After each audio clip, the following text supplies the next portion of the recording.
85세를 넘기기도 전에 세상을 떠나는 사람들 그 이유가 나이 들어서라서라고 믿고 계신가요? 저는 그 말이 얼마나 위험한 변명인지 진료실에서 수없이 확인해 왔습니다. 더 무서운 사실은 많은 분들이 매일 반복하는 평범한 습관이 조용히 수명을 깎아먹고 있다는 점입니다. 저 전문의로서 거의 30년 동안 노인에 대한 연구와 치료에 헌신해 왔습니다. 그리고 저는 단호하게 말씀드립니다. 오래 사는 것은 운이 아니라 60세 이후의 선택이 쌓인 결과입니다. 한국의 기대 수명은 매우 높지만 건강하게 걷고 숨 쉬는 건강 수명은 별개입니다. 숫자가 높다고 안심하는 순간 몸은 조용히 무너집니다. 실제로 한국 보건당국 발표를 인용한 보도에 따르면 한국의 기대 수명은 83.5년 수준까지 올라왔습니다. 하지만 많은 분들이 70대부터 살아는 있는데 예전 같지 않다는 말을 하기 시작합니다. 오늘 저는 60세 이후 반드시 피해야 할 5가지 치명적인 습관을 공개하겠습니다. 과장하지 않겠습니다. 겁만 주지 않겠습니다. 대신 의학 연구와 한국 사회의 현실을 근거로 왜 이 습관들이 치명적인지 그리고 오늘부터 무엇을 바꾸면 되는지 아주 구체적으로 말씀드리겠습니다. 영상 중간에는 집에서 지금 바로 해볼 수 있는 간단한 자기 점검도 넣겠습니다. 검사가 두려워 병원을 미루는 분들도 자신을 객관적으로 볼 수 있게 도와드릴 겁니다. 먼저 한국에서 특히 빠르게 늘고 있는 위험부터 짚어야 합니다. 통계청 조사로 보도된 내용에 따르면 60대 이상에서 위기 때 도움을 청할 곳이 없다고 답한 비율이 40%를 넘습니다. 이것은 단순한 외로움이 아니라 면역과 뇌심장까지 흔드는 위험 신호입니다. 게다가 2024년 통계청 자료를 바탕으로 한 보도에서는 65세 이상 가족 구성원 중 혼자 사는 노인이 200만 명을 넘었다고 전해집니다. 혼자 계시는 시간이 길어질수록 움직임과 수면 식사 습관이 무너지기 쉽습니다. 그리고 많은 분들이 나는 매일 30분 걷는다고 말하며 안심합니다. 그러나 한국인의 평균 좌식 시간이 8시간대라는 분석도 있습니다. 앉아있는 시간이 길면 다리의 혈류가 느려지고 근육이 빠르게 약해지며 혈당과 염증이 올라가기 쉬워집니다. 이 문제는 운동을 조금 했다로 상쇄되지 않는 경우가 많습니다. 저는 여기서부터 이야기를 시작하겠습니다. 당신의 거실 TV 앞 의자가 어떻게 당신의 수명을 갉아먹는지 말입니다. 시청하고 계신 곳이 어디신가요? 지금 그곳은 몇 시인가요? 댓글로 남겨주세요. 저는 단순히 조회수를 원해서가 아니라 여러분이 혼자가 아니라는 것을 느끼게 해드리고 싶습니다. 이제 첫 번째 습관부터 들어가겠습니다. 당신이 생각하는 건강한 하루 속에 숨어있는 가장 위험한 함정부터요. 지금부터 말씀드리는 내용은 많은 분들이 듣기 불편해 할 수 있습니다. 하지만 제가 30년 가까이 노인 환자를 진료하면서 가장 많이 후회하게 만든 습관이 바로 이것이기 때문에 저는 절대 부드럽게 넘어가지 않겠습니다. 하루 30분 걷고도 수명이 짧아질 수 있는 이유 바로 너무 오래 앉아 있는 생활입니다. 몇 해 전 이탈리아에서 장기간 거주하던 70세 여성 환자를 만난 적이 있습니다. 그녀는 스스로를 매우 건강하다고 믿고 있었습니다. 매일 아침 빠짐없이 30분 산책을 했고 담배도 피우지 않았으며 식사도 규칙적이었습니다. 그런데 진료실에서 간단한 검사 하나를 하자 상황이 완전히 달라졌습니다. 의자에서 손을 쓰지 않고 5번 일어났다 앉기조차 힘들어했던 겁니다. 본인은 나이가 들어서 그렇다고 웃어넘겼지만 저는 그 웃음이 얼마나 위험한 신호인지 알고 있었습니다. 문제는 산책이 아니었습니다. 문제는 그 산책 이후의 하루였습니다. 그녀는 신문을 읽으며 2시간 텔레비전을 보며 4시간 식탁에서 퍼즐을 하며 2시간 전화 통화를 하며 1시간, 하루 10시간 이상을 앉아서 보냈습니다. 이 정도면 몸은 이미 움직이지 않는 상태에 적응해 버립니다. 특히 60세 이후에는 근육이 쓰이지 않으면 빠르게 소실되고 다리의 혈액은 아래로 정체되며 뇌로 가는 혈류도 서서히 줄어듭니다. 많은 분들이 이렇게 말씀하십니다. 나는 운동하니까 괜찮다. 하지만 여기서 반드시 바로잡아야 할 오해가 있습니다. 운동과 좌식 생활은 서로 상쇄되지 않는다는 점입니다. 30분 운동은 10시간 앉아 있음에 해를 지워주지 못합니다. 이것을 저는 진료실에서 수없이 확인했습니다. 40대에게는 불편함으로 끝날 수 있는 좌식 생활이 70대에게는 독립성을 빼앗는 치명적 요인이 됩니다. 지금 이 순간 제가 화면 앞에 계신 여러분께 하나의 질문을 드리겠습니다. 오늘 의자에 앉아 있었던 시간이 몇 시간인지 솔직하게 떠올려 보셨습니까? 만약 8시간을 넘는다면 이미 몸은 경고 신호를 보내고 있을 가능성이 큽니다. 혈액은 다리 쪽에 고이기 시작하고 혈전 위험은 눈에 띄게 증가합니다. 인슐린 작용은 둔해지고 혈당 조절은 어려워집니다. 더 심각한 것은 뇌로 가는 혈류가 줄면서 기억력과 집중력이 서서히 약해진다는 점입니다. 본인은 요즘 깜빡깜빡한다고만 느끼지만 몸속에서는 이미 변화가 시작된 것입니다. 여기서 아주 간단하지만 중요한 자가 점검을 하나 해보시기 바랍니다. 지금 의자에 앉아 팔짱을 끼고 반동 없이 5번 일어났다 앉아보십시오. 만약 숨이 차거나 균형이 흔들리거나 중간에 포기하고 싶어졌다면 이것은 단순한 근력 문제가 아닙니다. 장시간 앉아있는 생활이 이미 근육과 신경을 약화시키고 있다는 신호입니다. 저는 이 검사를 통과하지 못한 많은 환자들이 2, 3년 안에 낙상, 입원, 그리고 급격한 체력 저하를 겪는 것을 보아왔습니다. 하지만 여기서 중요한 말씀을 드리겠습니다. 이 습관은 고칠 수 있습니다. 약이 필요하지 않습니다. 비용도 거의 들지 않습니다. 핵심은 앉아있는 시간을 끊어주는 것입니다. 저는 환자들에게 50분 앉아 있으면 10분은 반드시 몸을 움직이라고 말합니다. 대단한 운동이 아닙니다. 제자리에서 걷기, 다리 들기, 팔 돌리기, 벽을 짚고 하는 가벼운 팔굽혀펴기면 충분합니다. 텔레비전을 보면서도 할 수 있고 전화 통화를 하면서도 할 수 있습니다. 아까 말씀드린 그 이탈리아 여성 환자는 이 원칙을 실천했습니다.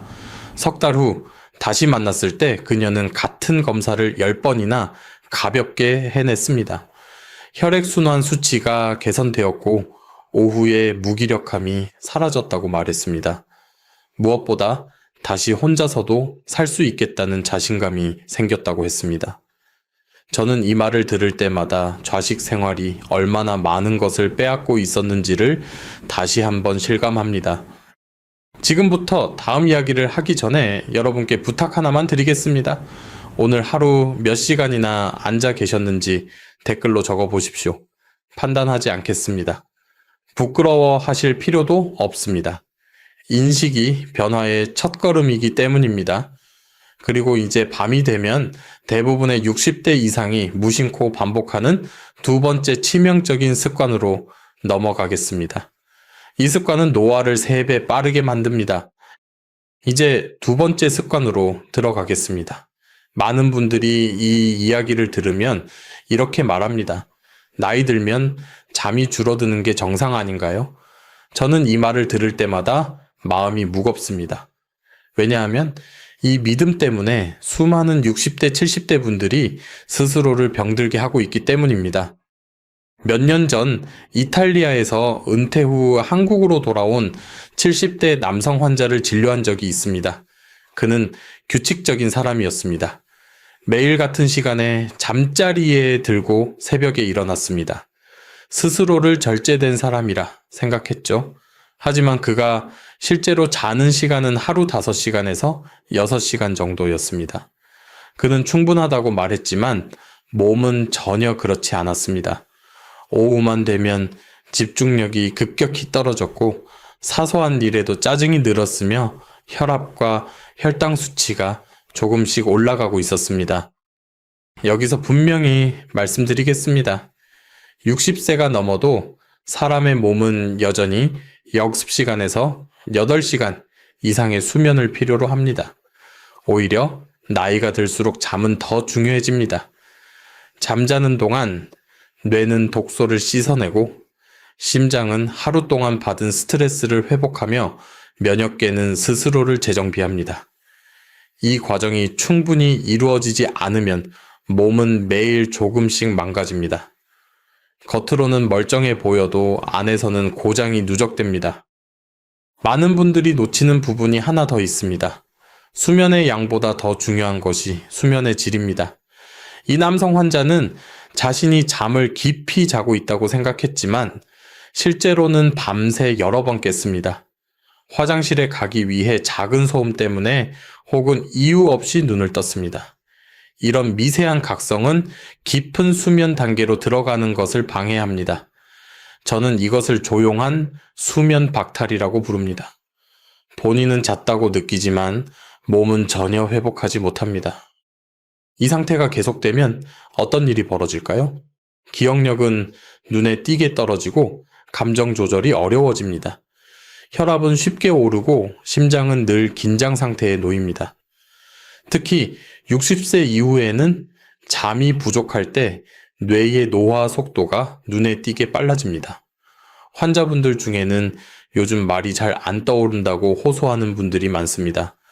저는 이 말을 들을 때마다 단순한 건망증으로 넘기지 말라고 강조합니다. 지금 이 영상을 보시는 분들께 하나만 여쭤보겠습니다.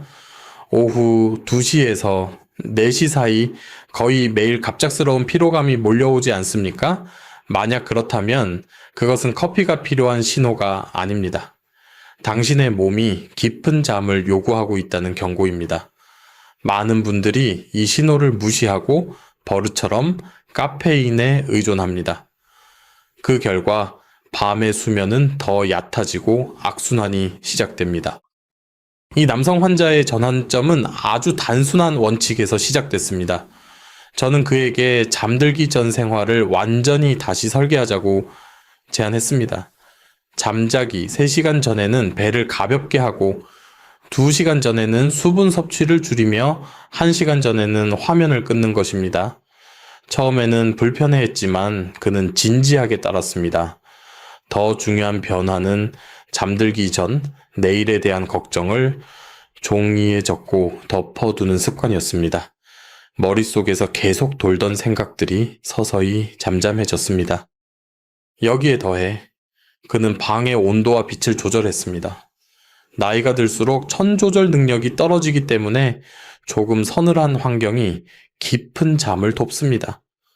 또한 아주 약한 빛조차도 수면을 방해할 수 있다는 점을 이해하고 방을 최대한 어둡게 만들었습니다. 6주가 지나자 변화는 분명해졌습니다. 그는 밤에 깨는 횟수가 줄었고 아침에 눈을 떴을 때 쉬었다는 느낌을 처음으로 다시 경험했다고 말했습니다. 저는 이 이야기를 하는 이유가 있습니다. 잠을 희생하는 것은 부지런함이 아닙니다. 특히 60세 이후에는 그것이 건강을 깎아내리는 선택이 됩니다. 다음으로 말씀드릴 3번째 습관은 이 수면 부족을 더 악화시키며 사람을 조용히 무너뜨립니다. 바로 인간관계에서 멀어지는 것입니다. 이제 3번째 습관입니다. 이 습관은 눈에 보이는 상처를 남기지 않기 때문에 가장 쉽게 무시됩니다.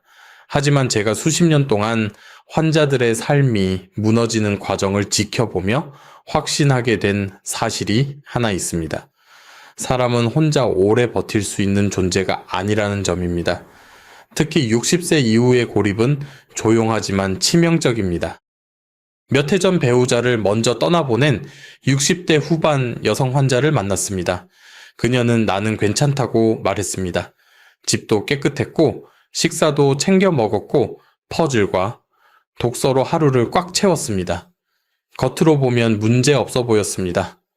그러나 진료를 거듭할수록 그녀의 말 속에는 반복되는 공백이 있었습니다. 오늘은 아무와도 이야기하지 않았다. 며칠 동안 전화가 오지 않았다. 저는 그 순간 병의 원인이 혈액 검사에만 있는 것이 아니라는 것을 알았습니다. 사람이 사회적 연결을 잃으면 몸은 그것을 위협으로 인식합니다. 뇌는 스트레스 상태로 들어가고 염증 반응은 높아지며 면역 기능은 떨어집니다. 이 변화는 천천히 진행되기 때문에 본인은 눈치채지 못합니다. 하지만 결과는 분명합니다. 기억력은 빠르게 약해지고 우울과 불안은 깊어지며 심혈관 문제의 위험도 함께 올라갑니다. 저는 고립된 노인이 병원에 더 자주 더 위급한 상태로 오는 것을 수없이 보아왔습니다. 여기서 중요한 점이 하나 있습니다. 바쁘게 지내는 것과 연결되어 있는 것은 전혀 다르다는 사실입니다. 혼자서 텔레비전을 보고 책을 읽고 정원을 가꾸는 것은 시간을 채울 수는 있어도 사람을 채워주지는 못합니다. 진짜 연결은 목소리를 주고받고 감정을 나누고 서로의 존재를 느끼는 데서 생깁니다. 이 차이를 이해하지 못하면 스스로를 안전하다고 착각하게 됩니다. 지금 이 영상을 보고 계신 여러분께 솔직한 질문을 드리겠습니다. 지난 일주일 동안 형식적인 인사 말고 진짜 이야기를 나눈 사람이 몇 명이나 있습니까? 만약 그 숫자가 손에 꼽힌다면 이미 위험 구간에 들어와 있을 가능성이 큽니다. 2명 이하라면 저는 심각하게 받아들여야 한다고 말씀드립니다. 이것은 성격의 문제가 아니라 생존의 문제입니다. 이 여성 환자도 처음에는 저의 말을 받아들이기 어려워했습니다. 남에게 부담 주고 싶지 않다는 말이 반복되었습니다. 하지만 저는 분명히 말했습니다. 도움을 청하지 않는 것이 강함이 아니라 오히려 가장 위험한 선택일 수 있다고요. 그녀의 변화는 아주 작은 행동에서 시작됐습니다. 한 달에 한 사람 새로운 연결을 만드는 것이었습니다. 거창할 필요도 없고 깊을 필요도 없었습니다. 단 실제 사람과의 만남이어야 했습니다. 그녀는 지역 도서관에서 자원봉사를 시작했고 또래뿐 아니라 젊은 사람들과도 자연스럽게 이야기를 나누게 되었습니다. 손주 세대와의 교류가 늘어나자 그녀의 표정이 달라졌습니다.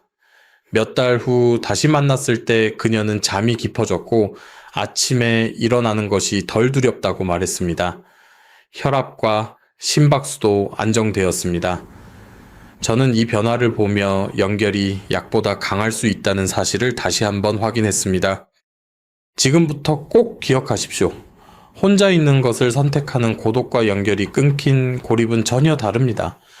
전자는 회복이 될 수 있지만 후자는 몸과 마음을 동시에 갉아먹습니다.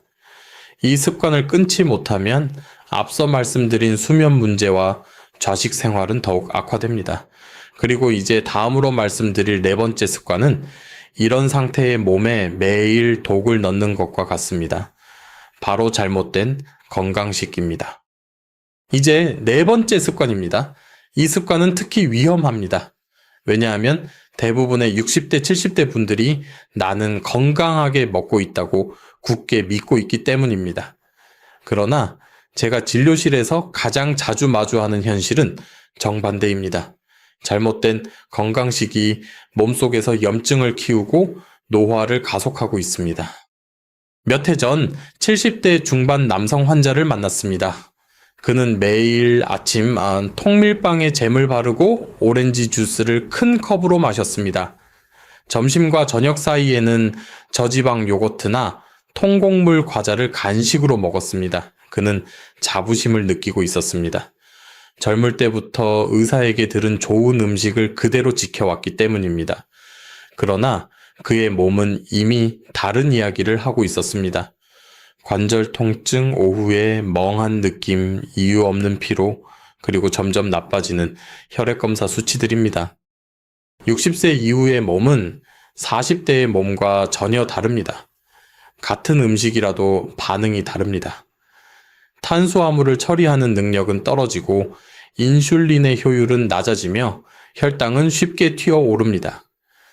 통밀빵과 과일 주스는 젊을 때는 문제가 되지 않을 수 있지만 노화된 간과 근육에는 강한 자극이 됩니다. 이런 자극이 매일 반복되면 몸은 만성 염증 상태에 들어갑니다. 문제는 이 염증이 통증 없이 조용히 진행된다는 점입니다. 이 남성 환자는 처음에는 제 말을 믿지 않았습니다. 나는 평생 이렇게 먹어왔다고 말했습니다. 하지만 혈액 검사에서 염증 지표가 계속 높게 나왔고 생물학적 나이가 실제 나이보다 훨씬 높게 나왔을 때 그는 처음으로 멈춰 섰습니다. 저는 그에게 말했습니다. 잘못된 음식을 먹고도 바로 쓰러지지 않는다고 해서 그 음식이 안전한 것은 아니라고요. 만성염증은 거의 모든 노인성 질환의 바탕이 됩니다. 심장병, 당뇨, 치매, 관절 질환, 심지어 일부 암까지도 이 불길 위에서 자랍니다. 많은 분들이 나이가 들어서 그렇다고 말하지만 저는 이렇게 말합니다. 염증이 계속 타고 있기 때문에 그렇다고요. 그리고 그 불을 키우는 연료가 바로 매일 먹는 음식입니다. 그의 변화는 극단적이지 않았습니다. 다만 노화된 몸에 맞는 식사로 방향을 바꿨을 뿐입니다.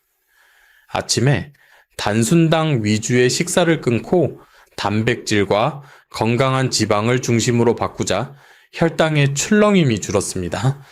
오후에 뇌 안개가 빠르게 사라졌고 저녁이 되어도 에너지가 남아 있었습니다. 그는 머리가 맑아진 느낌을 가장 먼저 이야기했습니다.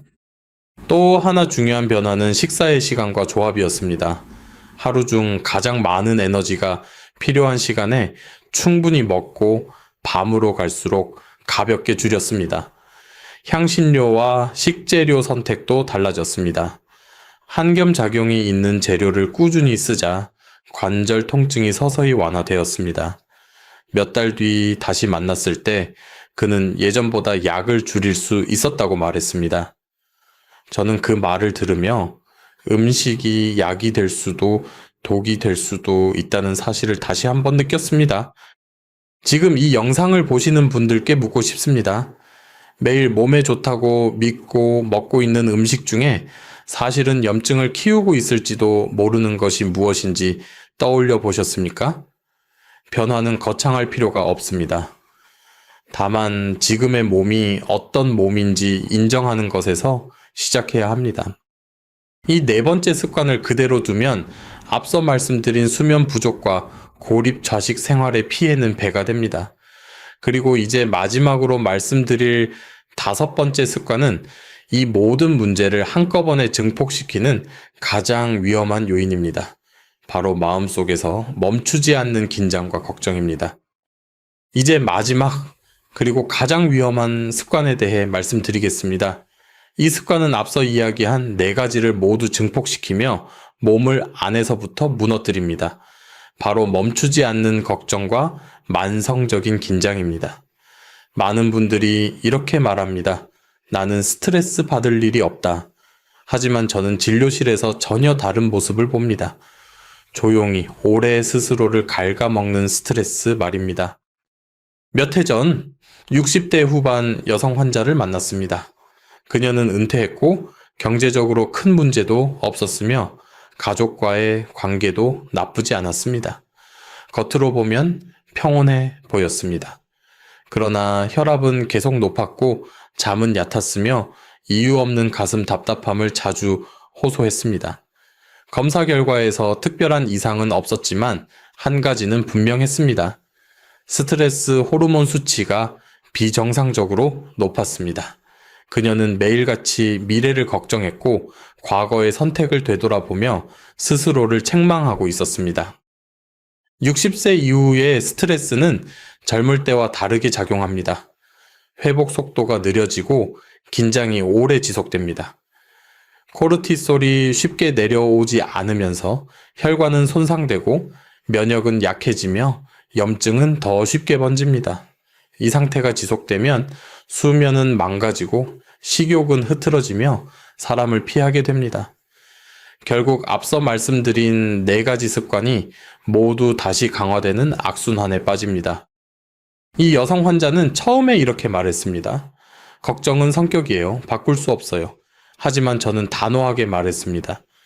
걱정을 없애는 것이 목표가 아니라 걱정에 끌려다니지 않는 법을 배우는 것이 목표라고요. 그녀의 변화는 아주 작은 인식에서 시작됐습니다.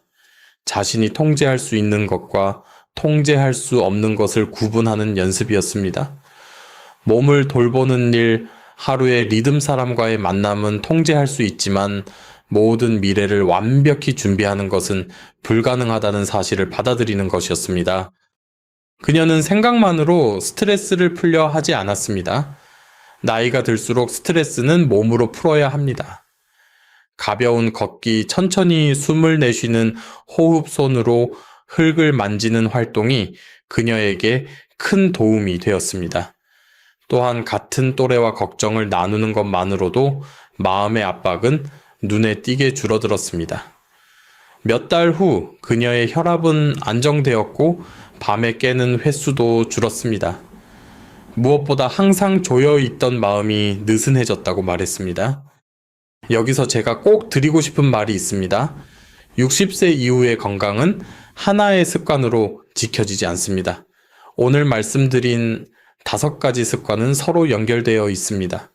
오래 앉아 있으면 잠이 망가지고 잠이 부족하면 걱정이 커지면 사람을 피하게 되고 고립은 다시 몸을 약하게 만듭니다. 그러나 반대로 단 하나의 습관만 바뀌어도 나머지는 따라 움직이기 시작합니다. 제가 만났던 많은 환자들이 이렇게 말합니다. 이 나이에 바꿔도 소용없지 않나요? 저는 단호하게 대답합니다. 아닙니다. 너무 늦은 나이는 없습니다. 60세든 80세든 몸은 여전히 회복할 능력을 가지고 있습니다. 단 해가 되는 것을 멈추고 필요한 것을 다시 주기 시작할 때입니다. 이 영상은 의료 상담을 대신할 수는 없습니다. 하지만 적어도 당신의 삶을 돌아보는 계기가 될 수는 있습니다. 오늘 이야기한 5가지 중 가장 마음에 걸렸던 것이 무엇인지 댓글로 남겨주십시오. 그리고 아주 작은 변화 하나를 오늘부터 시작해 보십시오. 저는 수많은 환자들이 그렇게 삶의 방향을 다시 찾는 것을 보아왔습니다. 이 채널이 도움이 되셨다면 좋아요와 구독으로 함께해 주십시오. 그리고 이 영상을 당신이 아끼는 누군가에게 꼭 공유해 주세요. 이 정보는 단순한 지식이 아니라 남은 삶의 질을 지키는 열쇠가 될 수 있습니다. 기억하십시오. 당신의 앞에 남아있는 건강한 시간은 이미 지나온 시간보다 더 소중할 수 있습니다.